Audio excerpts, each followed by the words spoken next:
Je suis attristé. Je dirais même que je suis plutôt en colère au vu du résultat de la COP30 à Belém. La question des énergies fossiles, en cause dans la majorité des émissions de gaz à effet de serre, est encore remise à plus tard. Les médias notent dans leur ensemble comme un point positif l'engagement des pays riches d'augmenter sensiblement l'aide des pays développés vers les pays pauvres à hauteur de 300 milliards de dollars. En fait, la COP30 a simplement confirmé cet objectif adopté l'an passé lors de la COP29 à Bakou.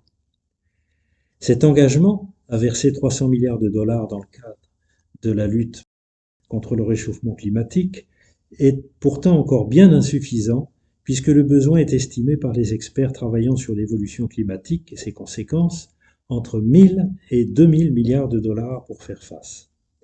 Ces aides financières ont un double but. Faire évoluer le fonctionnement des industries, des services, des consommations vers une réduction très importante des émissions de gaz à effet de serre. Et dans le même temps, réaliser des investissements pour protéger les populations des conséquences climatiques. Certains se demandent pourquoi continuer les COP si elles ont si peu d'effet.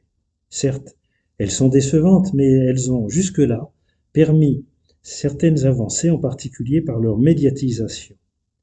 Celle de Belém notamment, qui a rappelé au monde l'importance de la forêt amazonienne et des populations autochtones qui y survivent. Et aussi peu soit-elle, les dotations n'auraient jamais eu lieu sans elles. Ce sont les pays riches, et en particulier leurs populations les plus aisées, qui, par système économique interposé, polluent le plus. Et ce sont les populations les plus modestes, d'abord dans les pays pauvres, mais aussi dans les pays riches, qui payent le plus lourd tribut environnemental et social. Ces aides ne sont donc qu'un devoir. Le pire est qu'il ne s'agit pas toujours de dons, mais parfois de prêts, ce qui aggrave leur situation financière. Si ces sommes vous paraissent colossales, rappelez-vous que les États ont trouvé en 2024 pas moins de 2700 milliards de dollars pour leur budget militaire. Or, même en temps de paix, les armées du monde, en s'entraînant, polluent et émettent des gaz à effet de serre. Et que dire en temps de guerre qui, non content de tuer des millions de personnes, d'en jeter des millions d'autres dans la misère, détruisent des habitats, des équipements tels que les hôpitaux, les écoles, et font un mal terrible à notre environnement. Et imaginez un peu le risque d'une guerre nucléaire. Hiroshima et Nagasaki multipliés, car la puissance nucléaire disponible par les États qui la possèdent a de quoi anéantir plusieurs fois toute vie sur la planète. Même les populations des pays envahisseurs subissent des conséquences sur leur qualité de vie. Les sommes consacrées aux militaires ne le sont pas pour le social. La jeunesse des pays en guerre est envoyée se faire tuer, obscurcissant l'avenir.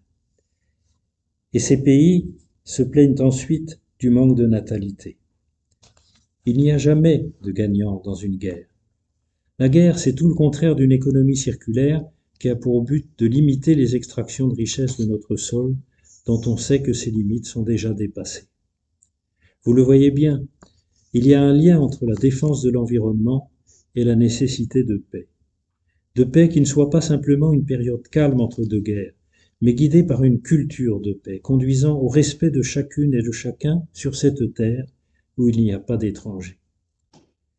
Cette COP s'est déroulée quelques jours après la commémoration de la fin de la Première Guerre mondiale, qui avait totalisé 20 millions de morts. Ce devait être la der des der. L'histoire a malheureusement prouvé que non. Mais pourquoi y a-t-il des guerres? Pourquoi les États se font-ils la guerre? Il me semble que nous sommes dans une économie basée sur la concurrence et la croissance irraisonnée, et qu'il est de bon ton de posséder les richesses nécessaires pour ce faire. Si on ne les a pas, eh bien on fait la guerre à celui qui les a. Et tous les prétextes sont alors bons pour orienter l'opinion publique pour partir à la chasse à d'autres humains. Je crois que, pour préserver les humains dans leur environnement également protégé, il convient d'abord de faire cesser toutes les guerres. Et pour cela, prôner une organisation économique basée sur la coopération et non sur la concurrence. Et s'il existe des pays non démocratiques, ce que l'on peut regretter, le malheureux constat est fait que dans les pays dits démocratiques, les peuples, lors des élections, amènent au pouvoir des intégristes de l'économie dite libérale, qui ne donnent de liberté en fait qu'aux possédants des moyens de production. Et ce sont aussi des va-t-en-guerre.